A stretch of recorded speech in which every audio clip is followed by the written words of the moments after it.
All right, here we go once again. What's up, everybody? Welcome to another installment of the Jawbreaker MMA show associated with the Sportsmark Analysts. My name is Adam. This is Roman. And today we're going to do a part two to our brackets that we started last week that we got from MMAmania.com of the best MMA fights of all time. So, if anyone's following along, um, last week we did the top left part of the bracket. This week we're doing the bottom left part of the bracket.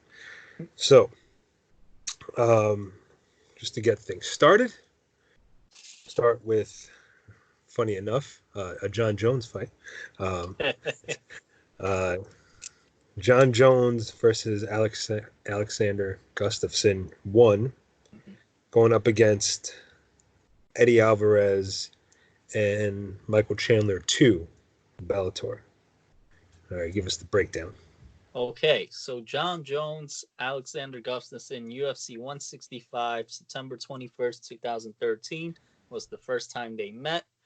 Alexander Gustafsson was on a 6-fight win streak since he lost to Phil Davis, so he went back to reassess his wrestling defense. Learned a lot from that loss to Phil Davis. And in his prior fight, he did beat Shogun Hua, where he showed that his wrestling did improve. Most of the fight, it was all takedowns.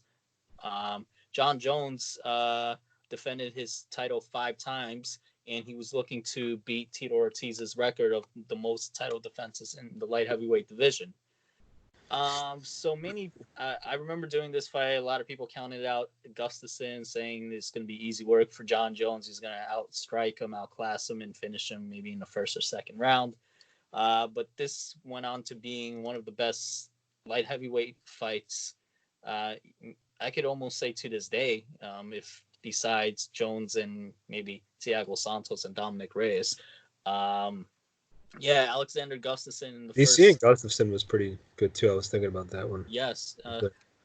Since He was able to take down Jones in the first round, even in the second round. He landed some good shots. Towards the end of the fight, the leg kicks got onto Gustafsson.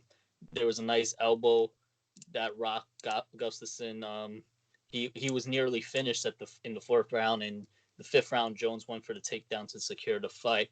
When I rewatched it, it was pretty close, but I believe it was the one round that it was round 2 where you had to decide who do you give it to. Round 1 and 3 was Gustafsson, 4 and 5 was Jones. And it's funny. John Jones said he was partying the night before the fight. Well, he was partying. He even said going into the fight he thought he was going to lose the belt. So it's pretty amazing with the talent John Jones has that he persevered. And then you have Michael Chandler and Eddie Alvarez 2, Bellator 106, November 2nd in 2013. This was the rematch. We'll cover the first one later on in the brackets, but Michael Chandler beat Eddie Alvarez in the first one for the title, so this was for the rematch. So Chandler was 12-0 coming into the fight with nine Bellator wins, and he was going for his third title defense. And Alvarez was on the 2-fight win streak since losing his title 2 years ago. When I watched the fight, I thought Chandler won that fight based on the control he had. He had great takedown defenses, good submission attempts. Eddie Alvarez was able to land some good strikes on Chandler. Also went for his submission defenses. It was a bloody fight too. Eddie Alvarez was bleeding quite a lot. I thought Chandler won that fight. They gave it to Eddie Alvarez by split decision. So you want me to pick which one I like? Yeah. Mm-hmm. So between these two, I went with John Jones and Gustafsson. All right. Yeah, I agree. Going back to what you were saying, just now about Chandler Alvarez fight, I really thought really thought Chandler won. I literally just rewatched it about an hour or so ago, and yeah, it was really odd. I know the crowd was booing, wasn't too happy about it. It really looked like Chandler had more control throughout that fight. You know, he could have definitely given Alvarez, I think, the last round, and I forgot which one it was now. Something in I the middle, think they two, gave two or three. Alvarez the second round, which was a little controversial. I Yeah, think the third round he won, he and I won think three for sure, three and three five. and four, was it five? I thought. Yeah, five because he was Okay. because they his corner even told him Yeah. that he's got to like finish the fight in the fifth because Yeah. they even thought he was out. So it was the second So, round that they gave to him, probably right. at. Yeah. Um. But anyway, yeah, the Jones Gustafson fight. Um, number one, like you said, probably yeah, between that or the Jones Santos fight, uh, could arguably be the best light heavyweight championship fight ever in the UFC. Um, it just I think a big part of that was just like you said, a lot of people counted out Gustafson. Mhm. Um, I remember like thinking like I was curious to see how Jones would do up against somebody who was more his size, had Mhm. some similar attributes like the Mhm. length, the long legs, long arms, um, you know, very good striker. Um, and yeah, he took him down in the first round, which was like something Jones Yeah. never happens to Jones. Jones doesn't get taken down. Um, so yeah, as the fight's going on, you can tell like, oh wow, this guy's something different. He's he's finally maybe Jones has finally met his match. Mhm. Um, but then I mean I feel like at the end, like whoever won, it could have gone either way. I wouldn't have been mad at either one really. But I mean Gustafson definitely gave him a really tough fight, which was something very different. And Um, and even I'm sorry, there was one more good fight in light heavyweight division, also with Gustafson and Cormier. Gustafson gave Cormier a right. run for his money, split Yeah, decision yeah, loss, but it was that was very awesome good fight. too. Yeah. Yeah. Um, so now then, yeah, the Alvarez Chandler fight. Um, yeah, like I was saying, I really thought Chandler had more control. He was used his wrestling big time. He was able to utilize the wrestling right. Um, I think the couple rounds that Alvarez did win, he landed some more shots. In the fifth round, he just kept, he tried to give it all he's got. He ended up still on the ground, but having some transitions and winning that round. But overall, yeah, a really good, close enough fight. But like I said, I still think Chandler. I thought it was a little more obvious to be honest. But yeah, but I agree with you. I'm going with Jones and Gustafson as the. All right. Next up, we've got Johnny Hendricks and Robbie Lawler one going up against Shogun Hua and Little Nog, Rogerio Nogueira one in Pride. All right. So Johnny Hendricks versus Robbie Lawler, UFC 171, March 15, 2014. This was for the vacated welterweight title. George St. Pierre decided he was gonna leave the UFC for Take a some break. time, take a Yeah. break. So what better way than getting a Johnny Hendricks in there? He was coming off of a loss to GSP, which we'll cover that later on in the brackets. Um, and then you have Robbie Lawler on the 3-fight win streak, returning back to the UFC, and this set up a really good fight. You have a wrestler with good knockout power, and you have Robbie Lawler, who's known for exchanging punches with the opponent. And it was a really good fight. It was even till round 5. Johnny Hendricks won the first 2 rounds. Robbie Lawler won rounds 3 and 4. Landed some nasty shots to Johnny Hendricks. He had him rocked at one point. And Johnny Hendricks did the smart thing, which is go to his wrestling roots and take down Robbie Lawler to secure the fight. And he became the welterweight champion. First welterweight champion since George St. Pierre ruling that division. 6 years. Yeah, 6 years. And then Shogun Hua against Little Nogueira. It was Pride Critical Countdown 2005. It was the quarterfinal fight, June 26, 2005.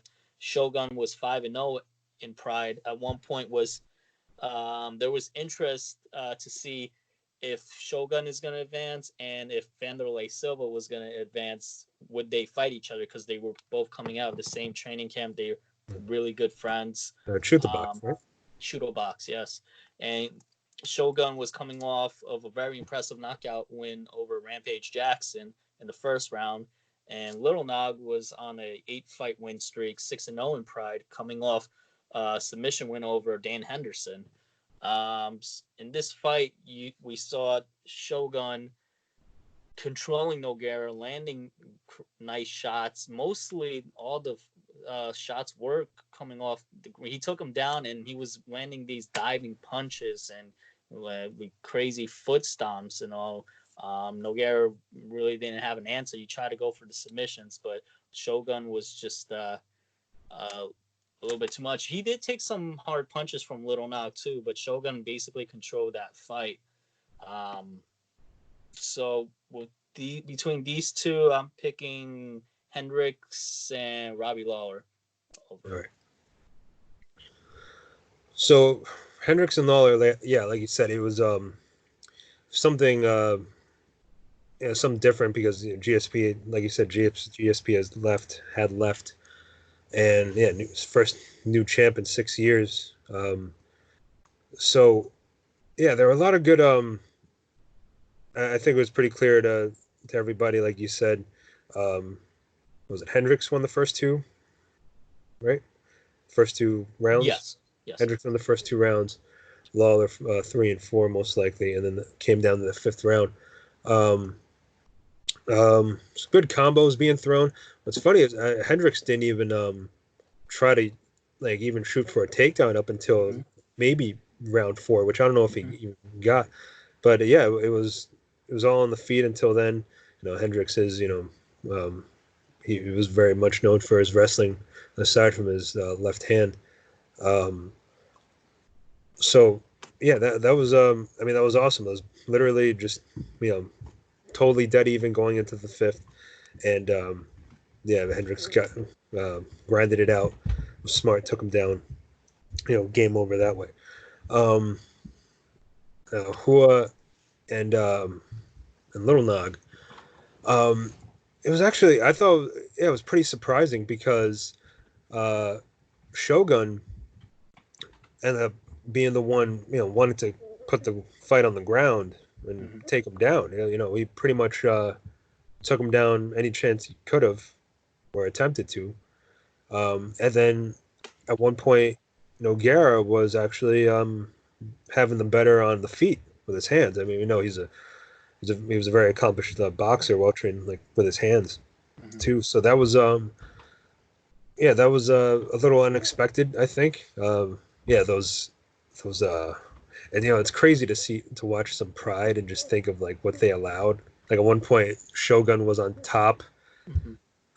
I think Lil Nog was going for a submission, and Shogun just kneed him in the head, while he was on top of him. And it's oh man, that's so brutal. It's amazing what they did. And yeah, the whole Shogun trying to jump into a punch while Nogueira was on his back. That was pretty interesting too. You don't see too much of that. Overall a good fight, but I do feel like Shogun overall just had showed that he had most of the control over the whole fight. In those 10-minute rounds, man, that sometimes a 5-minute round can feel like forever. Yeah, first round 10 minutes. Insane. So just a 10-minute round, and for them, I mean, they were moving pretty much consistently. That is tough. Being in Pride specifically, you have to be in probably like the best shape Yeah. to get through that first round. But I agree. Yeah, I'm gonna go. I'm gonna agree and take a Hendricks Lawler one to move on to the next. All right. Next up, we got Nick Diaz against Fireball Kid Takanori Gomi in Pride, and then you have Matt Brown up against Eric Silva.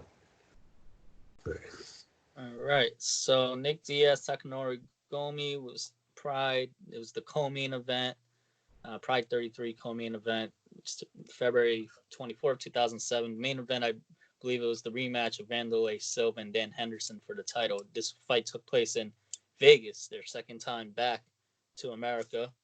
Oh, really? I didn't know Yeah. that. So Nick That Diaz, this makes was sense his. now that I think about it. All right, go ahead. So this was Nick Diaz's debut in Pride, and he always wanted to fight in Pride.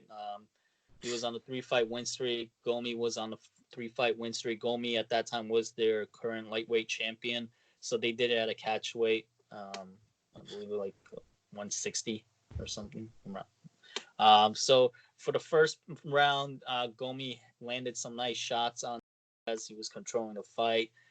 Then Diaz was able to come back and land his own, go for takedowns as well. Going into the second round, that's where Diaz was getting some momentum, and he was able to take down Gomi. And then did Gomi take him down? And then I'm sorry, and then before Diaz. before the finish. Yeah, yeah. Yeah, Yeah, he went for the he takedown. tried. Then Yeah, he hmm tried, and then Diaz was able to counter it. I And think Diaz pretty much just kind of let him do it so he could, because he right, went right into that yeah, inverted triangle or whatever. right, yeah, and he went for the submission from there and won. So he did win the fight, but then it got turned into a no contest due to he tested positive for marijuana. Uh, but I still consider that he beat him. So Yeah, and it was in Vegas. Come on, yeah. Um, and then you you can have do that Matt in Vegas now, like it's nothing. right. And then you have Matt Brown against Eric Silva, UFC Fight Night 40, May 10th, 2014. Matt Brown was on a 6-fight win streak. Eric Silva was coming off a TKO win. He was not consistent in the UFC. He was 4-3 in the UFC at that time. He would at one point he was. I thought that's being the next big thing in that division because he has explosive power. They thought he could make a big run in this division, UFC. But Matt Brown revived his career and went on that 6-fight tear. And in the first round, Eric Silva landed a nasty body kick to Matt Brown, and um, but Matt Brown was able to withhold those punches, and it seemed like Eric Silva gassed himself out. Um, I think towards the end of the first round, and then second round, Matt Brown did get hit again in the body. For a split second, he seemed like he was on his way out. Again, he was able to withhold that and just continue controlling the fight, and then he finally put him away in the third round. Um, this fight, it was a high stake fight. Basically, at that time they were saying if Matt Brown could win, he could possibly get a title shot. Mm. I think his next fight would be against Robbie Lawler, though not for the title, if I'm correct. Um, but between those two fights, I took Nick Diaz and Gomi. All right. Um, yeah, Diaz and Gomi. That was that. I mean, like you said, that first round was close enough, but then after that, I mean, I think even if I'm right, yeah, Gomi actually cut Diaz. Mm-hmm. He cut him up um, above his eye, like somewhere above his eye, and I think in the when that fight end, third round, second, Second round. second round. Okay, yeah, in the second round. Um, at one point, and that's when Diaz was pretty much kind of taking over the fight.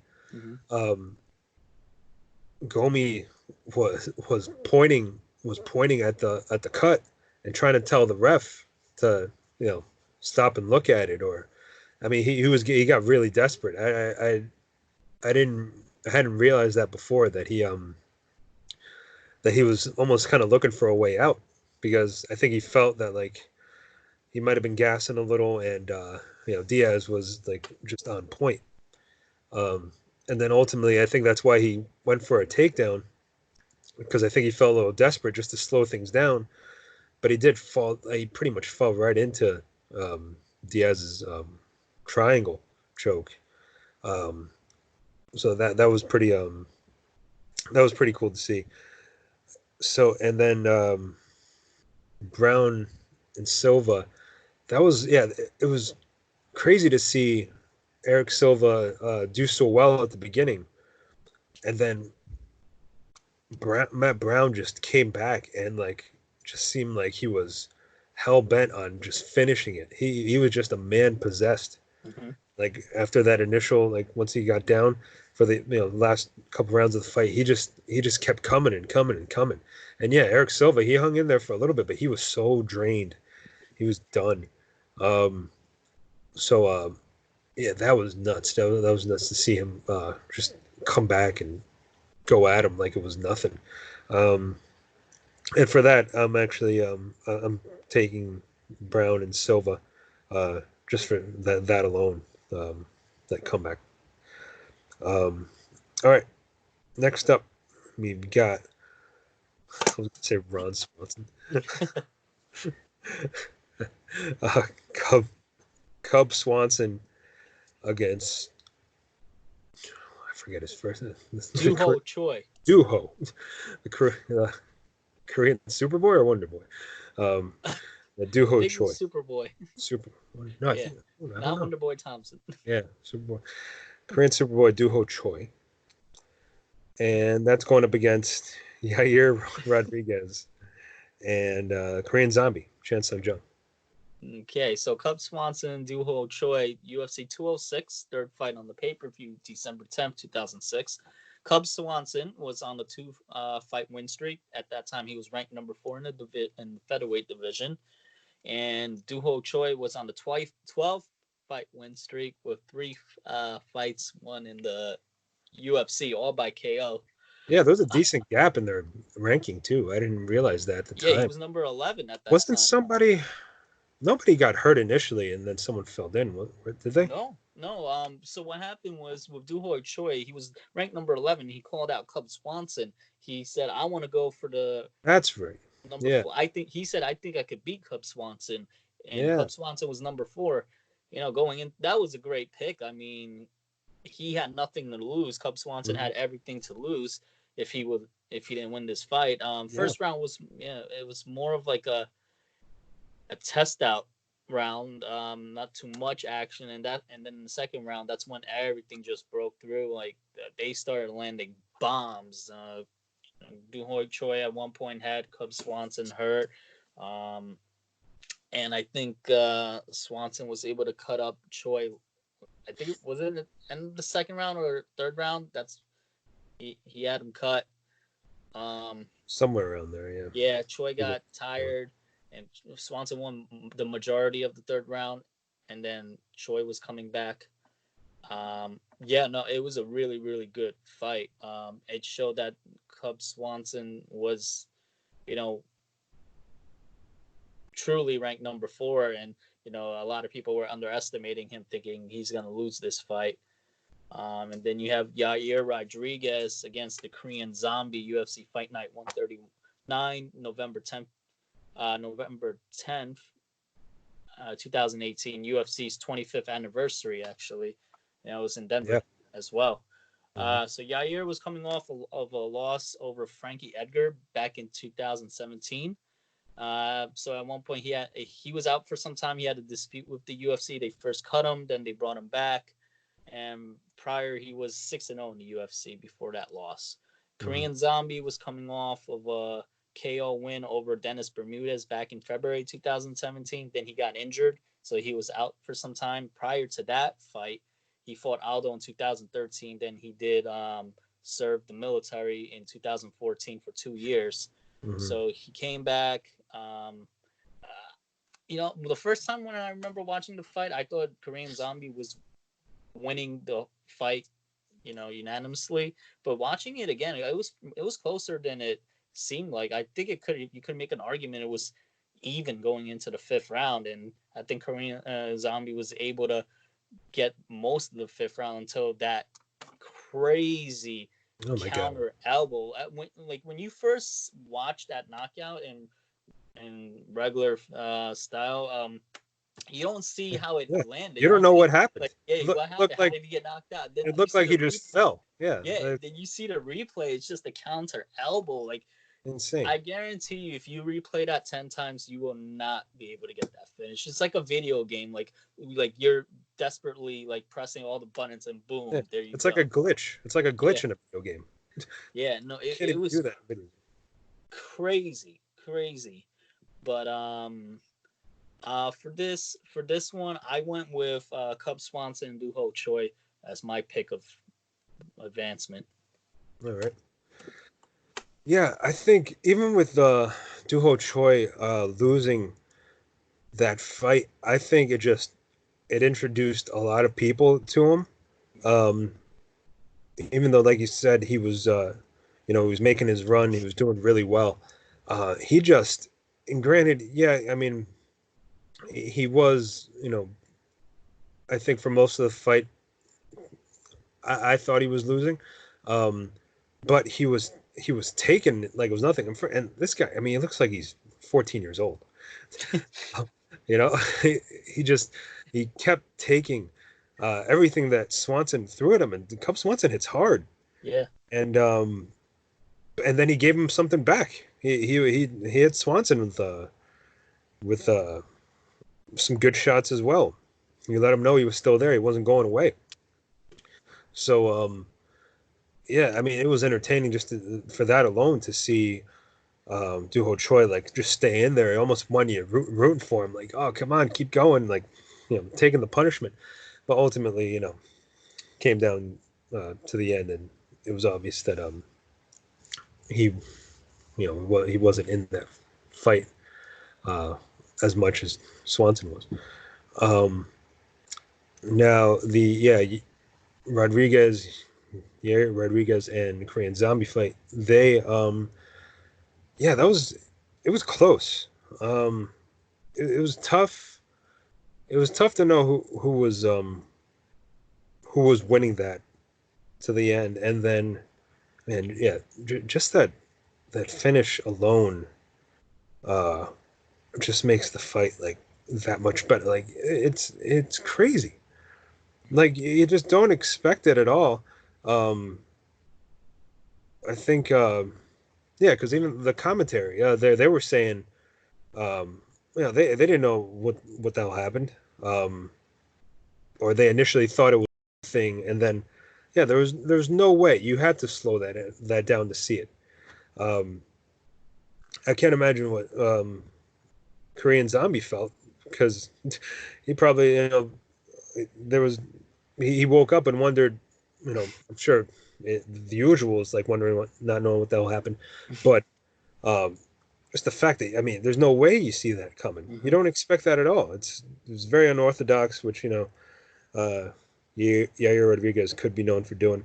Um, so I'm actually picking that fight just because, well, not just because, but because it was close, but also because the way that finished, I just thought that was one of the coolest ways to finish the fight, and with 1 second left, right? Wasn't it 4:59? yeah, yeah. Tied That's even Frankie more. Edgar. Yeah.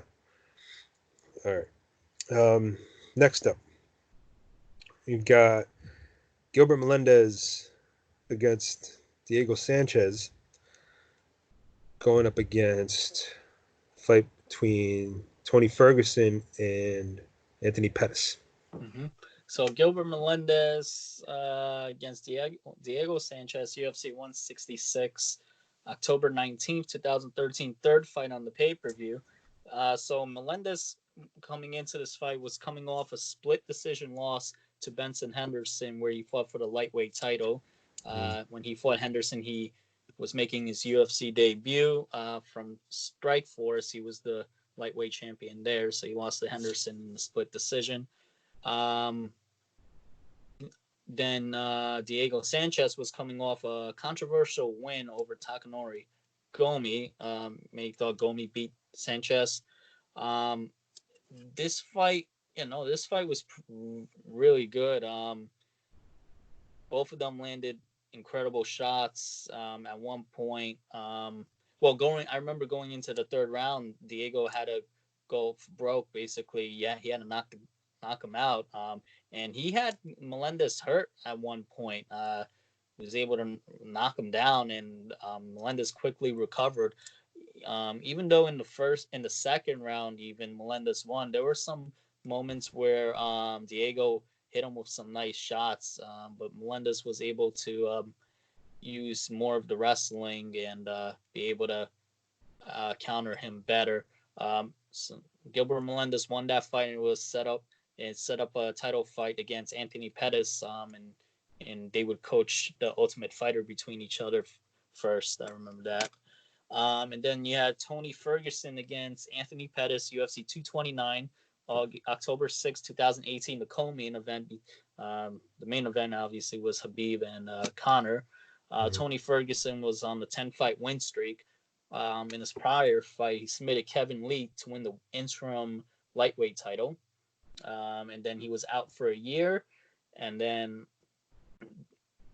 due to that, reason why he had to vacate his interim title, he was supposed to fight Khabib, and then a crazy freak injury happened. He tripped over a wire on stage, tore his knee.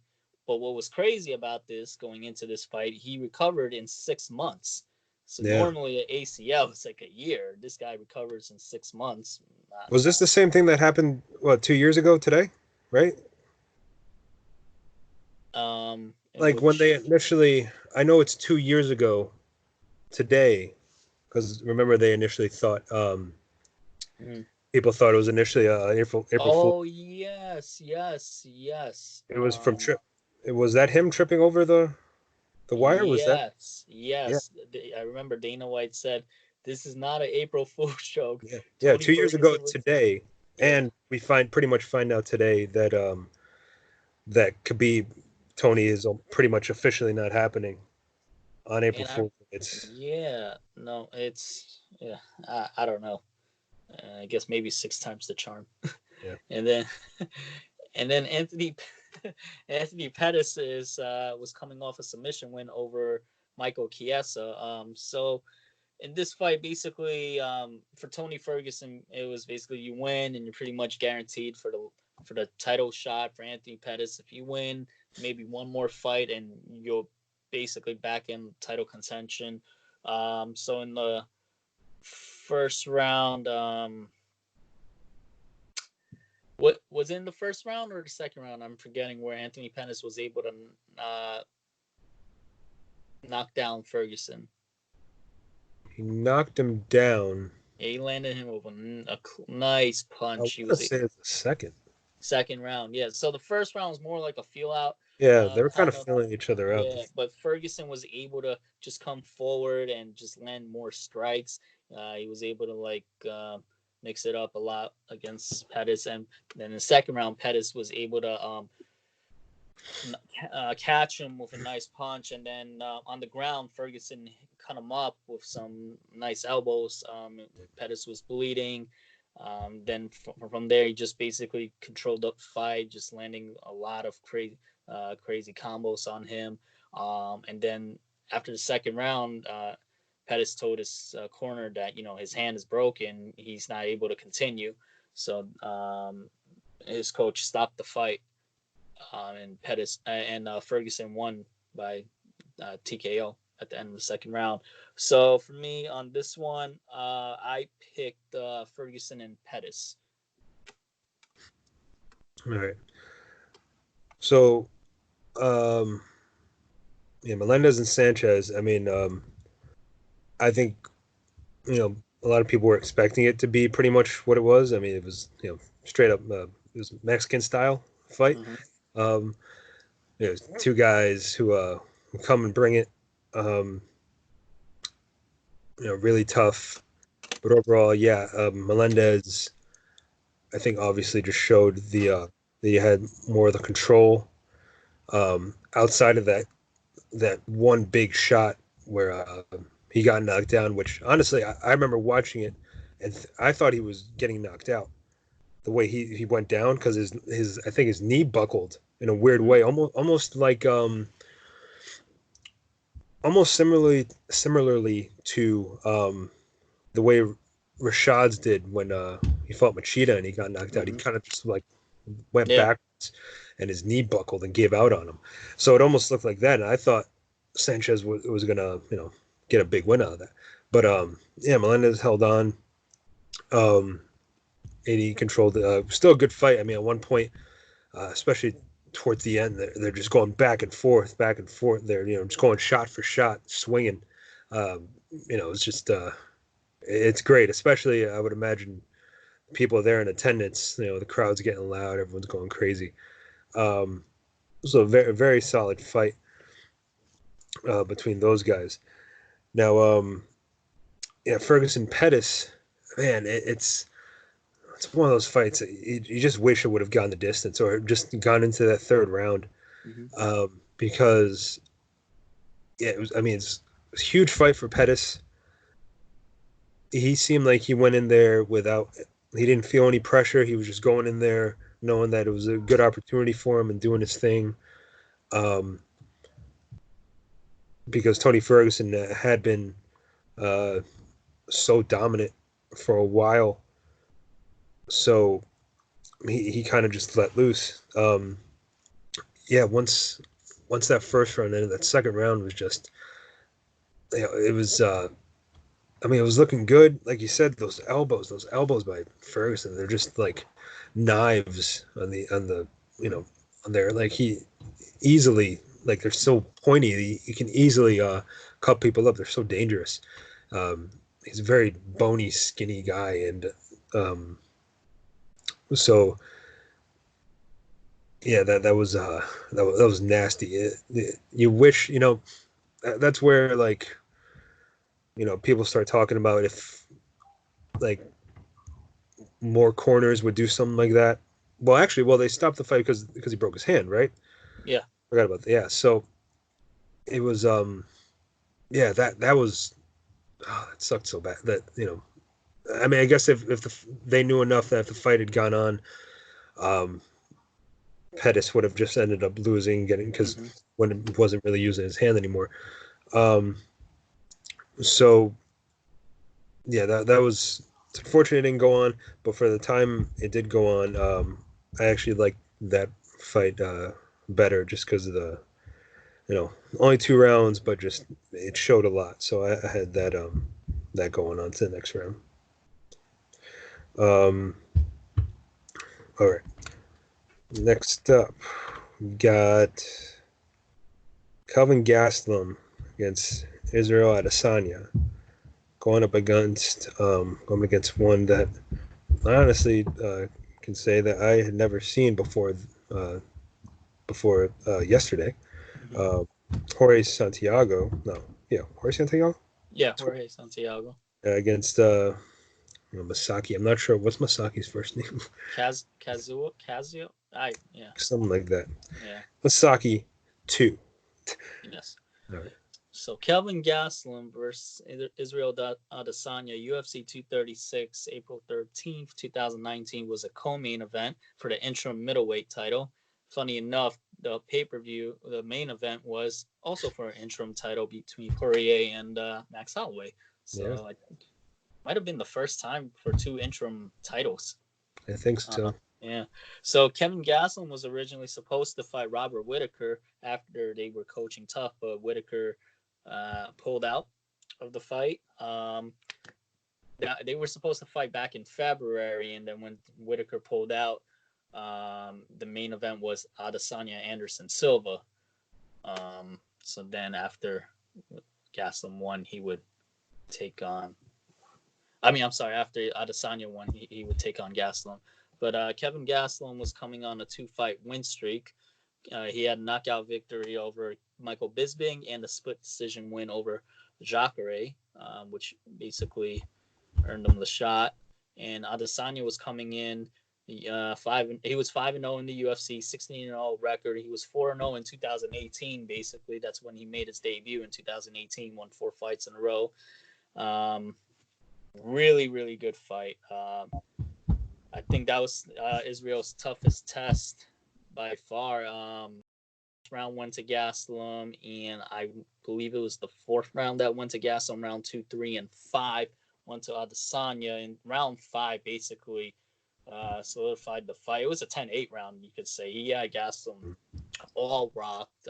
Fight was getting close to being stopped, but Gastelum would just show some heart and just survived the beating from Adesanya. But yeah, Gastelum landed some good shots onto Adesanya. He had him rocked at one point. And Adesanya had to dig deep in order to win. It was even going into the. I think it was even going into the 5th round. Yeah. So once Adesanya won the fight, he would go on to fight Whitaker next for the title, and then you have Jorge Santiago against Kazuo Masaki 2. That was in Sengoku organization, August 22nd, 2010. So this was a rematch. They first fought back in 2009, and Santiago won by submission in the 5th round for the middleweight title. Santiago was losing that fight also in the first one as well, and he was able to come back. Santiago coming into the fight with a 2-fight win streak. He was looking to defend the belt for the 2nd time. Masaki was coming off a knockout loss to Melvin Manoff, but prior he had a submission win over Nakamura. And same thing in this second fight. This was the first time me seeing this fight. I heard about this fight before. It was all over the headlines. Basically, the controversy is, why did the corner stop the fight when there was like 20 seconds remaining? All he had to do was survive, and he would have won the fight. He won the 1st round. He won. Did he win the 2nd round? I forget. I think so. Yeah. Yeah, he won the 2nd round. I think he was up on the. Yeah. He basically was dominating Santiago. Really weird. And then all of a sudden, like, he gets cut, and then Santiago was able to land some punches on him, and the corner just threw in the towel. And I'm thinking, you just ruined the opportunity for this guy to win the title. But it was a really good back and forth fight. But with my pick, I'm picking Gastelum and Adesanya as my go-to fight. All right. Yeah, Adesanya, Gastelum. That was a great interim title fight. One of the better middleweight fights there was. It really showed. We're saying like you were saying, it came down that 5th round. It really showed why Izzy deserved to win that fight and become the interim champ. Because he just let it all out. But it was tough. I mean, both guys were taking shots. Gastelum he hits hard, and you could tell by the way Adesanya got hit by some of those shots. His head would knock back. You could see a little jerk in his neck. His face was all puffed up and bloodied. So, I mean, he definitely looked like he got hit by some hard shots, but he survived it. But he also hit Gastelum with some good shots, using some of his counters and unorthodox striking kicks. It was a great fight. And then, like I said, coming down to that 5th, he just turned it on and got it done. And that sealed the deal. The Santiago and Masaki fight. I was actually, like I said, I had heard of it briefly before, but I mean, had I not seen it on this list, I probably would have totally forgot about it. It's not something I would have remembered. But But after watching it for the first time, it was definitely better than I thought it would be. It was a good fight. Yeah, I really didn't understand. I thought it was very odd that with just so little time left. I mean, I know he was getting beaten. I guess they wanted to save him before I don't know, something worse would happen, or just to save him, some kind of embarrassment if he ended up like getting finished. I don't know. I really don't get it. But a good back and forth nonetheless. Um, but I think it's pretty obvious. I agree. I give it to Adesanya Gastelum to move on to the next. All right. So next up, we've got Nick Diaz versus Paul Daly, Strikeforce, and Big Nog with Taro Nogueira against Randy Couture. All right, so Nick Diaz against Paul Daly, Strikeforce. His name headline as Diaz versus Daly, August 9th, 2011. This was the first Strikeforce event actually that was under Zuffa UFC's I ownership. They were noticed both, that because yeah. I saw the UFC Hmm. advertised on the mat. That's what Right. I figured. Yeah. Because I remember that they were saying, "Oh, Jake Shields is going to go after GSP for the title." Hmm. Um, And then, so Diaz was looking to defend the welterweight title for the third time. Diaz was on a 9-fight win streak, 5-0 in the Strikeforce, and Paul Daly was on a 4-fight win streak. And that 4-fight win streak is funny. He went on after he got kicked out of the UFC after he fought Koscheck, and when he sucker punched him at the end of the fight. Yeah. Uh, no, this the first round was really good. It was back and forth. Diaz at one for the first part of the fight was landing the harder shots on Daly. Then they went into a nice exchange. They had several exchanges, but then they went into one exchange where Daly knocked down Diaz. Diaz went like flat face down. Um, and I thought he was knocked out at one point. Diaz was able to recover, and towards the end of the round, he was able to land some body shots and then rock him. And then Daly like I thought he lost his balance at first, but then when watching the replay, it was from all of those shots that Diaz landed that made him go down, and then Diaz was able to put him away. I think there was a few seconds left in the first round, and Diaz won by TKO. And then you have Antonio Big Nog Nogueira against Randy Couture, UFC 102, August 29th, 2009. So Randy Couture was originally supposed to defend the title against Big Nog back in UFC 81, but in 2007 October he resigned the belt due to like contract issues. So that's when Nogueira went against Tim Sylvia for the interim belt, and then he lost to Frank Mir for the interim belt, and Couture was coming off a loss over Brock Lesnar Hmm. prior. So he lost the heavyweight title to Brock Lesnar. So this fight basically, it was headlined UFC versus Pride, two old school guys, Hmm. and basically the winner would have been almost next in line for the rematch. Back for the title fight. Brock Lesnar was there, so I guess he was hoping for Couture to win so they could do it again. Yeah. Uh, He was helping him. He was trying yeah, to get nice. yeah, I remember he was cornering him, Hmm. like yelling out Yeah. what to do. But mainly, Nogueira basically took control throughout the fight. He was landing more of the heavier punches. Couture did land some nice shots, and then Couture Nogueira was able to take those hits. Nogueira had some submission attempts. Good. It was pretty good by Couture. He was able to escape them, but Nogueira was just too much. He rocked Randy in the third round, and he basically controlled the fight. And Nogueira went on to win. So I picked Nogueira and Couture as my fight here. All right. Um. So Diaz Daly. Yeah, there was I know there was some bad blood between them, so things were heated from the start.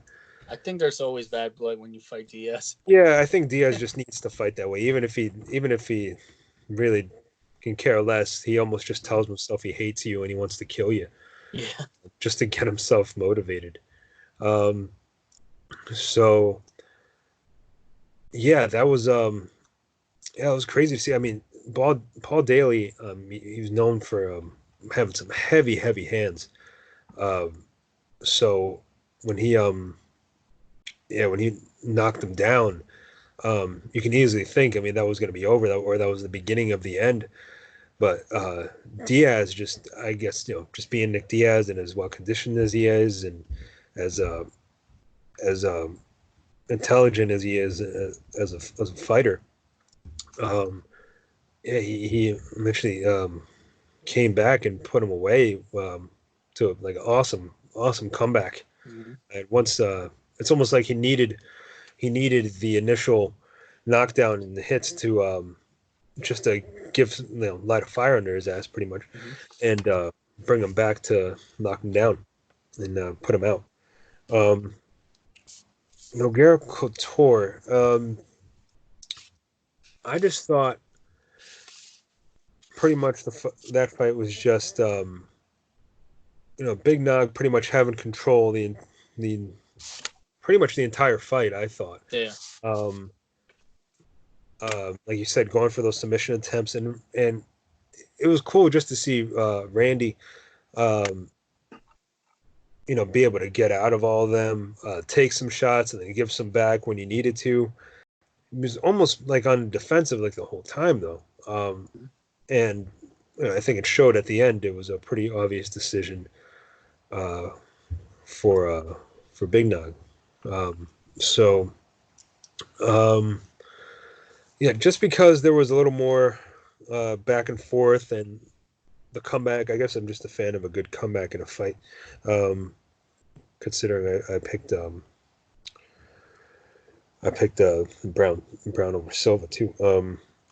Yeah, I took Diaz and Daly to go on to the next. All right, and lastly, on this round for today, we have Frankie Edgar against Gray Maynard 2, going up against Diego Sanchez and Carl the Heat Parisian. All right. So Frankie Edgar against Gray Maynard to UFC 125, January 1st, 2011, on New Year's Day. Yeah. Yeah. So they fought back in 2008, where Gray Maynard won the first one. Um, so Frankie Edgar since then went on a fight win streak and winning. He had wins against guys like Hermes Franca, Sean Shirk. Then he would go on to beat BJ Penn for the title and then rematch him again and defend the title against him. So he was coming into this fight looking to make his second title defense. Gray Maynard was 8-0 with 1 no contest in the UFC. He was coming off a dominant win over Kenny Florian to get the title shot. Prior to that, he beat guys like Nate Diaz, Roger Huerta, and Jim Miller. Big names by both of these guys. They Mm-hmm. fought on the way to rematch each other. I mean, this was one of the. It was a really good fight. It was like a Rocky fight almost. Like he's down, he's losing, and then he just finds the courage to come back and finish the fight. So in the first round, Gray Maynard was rocked Frankie, and there was multiple times where you could have stopped the fight. Frankie was just so dazed. I thought going into the second round, he might just get finished. First round was a 10-8 round. And the second fight, it was just like brand new Frankie, just uh, reloaded and just he he was landing more of the clearer shots. Went for got a takedown. In the third round, I think that was where I believe it was the third round where it could have went either way. I think the judges gave it to Maynard. Round 4 went to Frankie, and round 5, I guess you can make the argument that it went to Frankie too. At the end, the fight was a draw, and it would set up a third fight that we will cover in the next bracket. And then you have Diego Sanchez against Carl Parisian, UFC Fight Night 6, August 17, 2006. So in this fight, it was the winner could possibly get a title fight. Diego Sanchez was 15-0, 4-0 in the UFC, and he was the season 1 Ultimate Fighter winner. So this was his fifth fight, and fifth fight in the UFC is already getting talked about possible title contention. Parisian was on a fight win streak. Back then, he was supposed to fight Matt Hughes for the title back in UFC 56 in 2005, but he got injured. Throughout the fight, in the first round, Diego controlled Parisian. He was able to take him down, control him more on the ground, and then in the second round, Parisian was able to do what he does best, is get two judo throw takedowns, crazy sweeps where he just tosses you over. And he was able to control him, but Diego had really good ground skills, was able to do a couple of transitions to get up. And then in the third round, there was a moment where Parisian was controlling the fight, but then Diego was able to take it to him. Parisian, I guess he was gassed out. And Diego was able to basically control the remainder of the fight, and he'll go on to win. So the fight that I picked was Frankie Edgar and Gray Maynard. All right. Yeah, that after that first round knockdown by Gray Maynard on Frankie, um, it's crazy to think, like, if after seeing that, like, if you were told like this fight's gonna go 5 rounds and Frankie Edgar's not gonna lose, then you would think like, wow, it's hard to imagine, because it looked like if he wasn't going to be done then, he was going to be done soon. Yeah. Like Gray Maynard was going to get the finish. So the fact that, yeah, like you said, when he was able to come out in the second round and just look like, fresh, pretty much. I mean, aside from maybe the way his face looked a little, he was fighting and moving like nothing, like that never happened. Yeah, it was just great display of heart. He showed a lot of heart, and then yeah, and then it still remained, close enough, aside from, like you said, towards the end, I think Frankie took control, but because it was close enough, it was, I'd say, rightfully a draw. I mean, in a fight like that, you hate to, just settle for a draw, which is ultimately why they did that third fight. But yeah, I mean, it was just awesome to see that, for me personally, just Frankie Edgar able to show heart, along with Maynard too, both of them, and just show how tough they both are.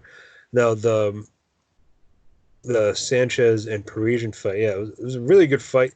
I think like one of the best parts of seeing that is just remembering Carl Parisian and his judo throws. Yeah. That it was just pretty cool the way he was able to do that like it was nothing, like flawlessly. Um, it was a really good close fight. Had it not been going up against Edgar and Maynard too, up against other fights, it really had a good chance to move on. But I agree, I'm picking Edgar and Maynard too to move on. All right, so that's the end of that round for this corner of the bracket. So all right, so we'll do this, even though I can't quite remember how we did that last week. Did we do? You ran through your whole list, or did we No, go I think what we forth? did was Went back and forth, two. right? Yeah, we'll go back and forth. Yeah. Okay, so you start off who you had with your All first right. two. So it was John Jones and Gustafson, and then I had Hendricks and Lawler. My pick between those two, I went with John Jones and Gustafson. Again, one of the greatest light heavyweight fights. Jones was tested for the first time, and he was able to push through and win. All right. So then, yeah, I had the same. same matchup, and yeah, I agree. I chose Okay. Jones and Gustafson. All right. So next, I had Diaz and Gomi and Cub Swanson and Tuho Choi. So I went with Nick Diaz and Gomi, Takanori Gomi. Reason why, just that I don't know, Nick Diaz was able to, just it was a really good fight between both of them, and I think just skill wise, Nick Diaz does what he always does best. Get you to go on the ground, make a mistake, and get submitted. Funny enough, I chose the opposites of you here, and I said Matt Brown, Eric Silva going up against Yair Rodriguez and Korean Zombie, and yeah, I went with Rodriguez and Zombie. I'm not gonna lie, purely just because pretty much the reason I picked them in the first place is because I thought it was a good close fight, and that finish, I couldn't. It's just amazing. It's one of those things you see and you just can't imagine how someone could pull that off. So that was, yeah, that's why I had win in that one. Okay. So the next one I had Ferguson and Pettis against Gaslam and Adesanya. I went with Gaslam and Adesanya on this one. Interim title fight.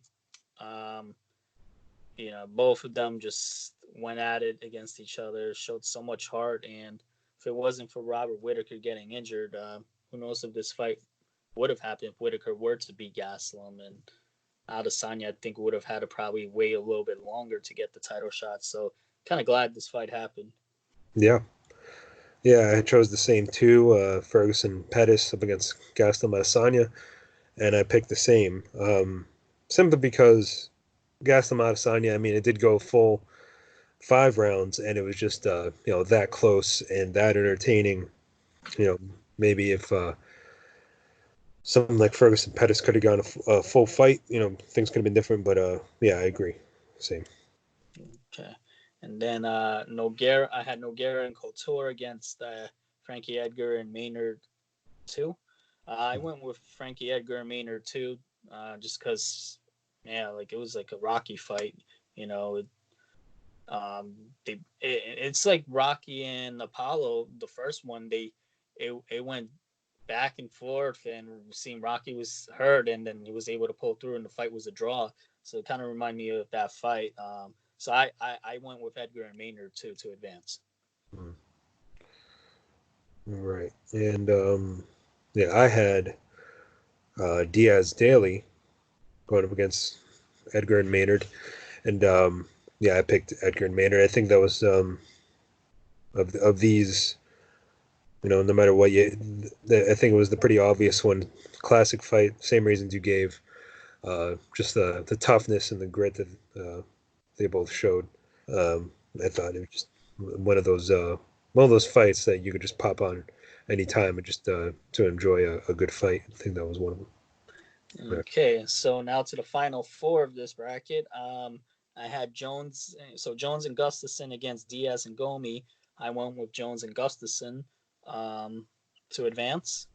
And then oh, sorry, go ahead. Okay, and I had Jones Gustafson up against Yair Rodriguez and Korean Zombie, and I chose the same Jones Gustafson. Okay, and then Gaslam Adesanya against Edgar and Maynard too. I went with Gaslam and Adesanya to advance. I had the same, and I picked the same. Okay, so then John Jones against Gustafson and Gaslam against Adesanya. It was tough for me to pick, but at the end of the day, I went with what fight are we all gonna remember and tune into, and I went with John Jones and Gustafson, just because it was the best light heavyweight fight. Um, the biggest test for John Jones again, and I think a lot of people are gonna be tuning in to watch that fight when someone says, what fight did John Jones first have trouble with? I think this might be the first one, like his first true test. So I went with John Jones and Gustafson. Yep, and I agree. I had the same two, and I went with the same Jones and Gustafson. Yeah, pretty much echoing what you said. just think, as big as John Jones uh, is, uh, I think just because the magnitude of the fight was as big as it was, and because, like I referred to before when we initially talked about the fight, it just showed that that Jones was, vulnerable. He was getting beat at some points. It was just a bigger fight. Had the bigger champion, and yeah, it was back and forth. It was close. It was just, yeah, one of the greatest title fights of all time, possibly the greatest light heavyweight title fight of all time. All right, so we came out the same on that one then. Yep. All right, so that's it for this week then. Um, Next week, we'll come back and do our third quarter of the bracket. Um, Till then, thanks everyone for watching. Stay safe, and we'll see you guys next time.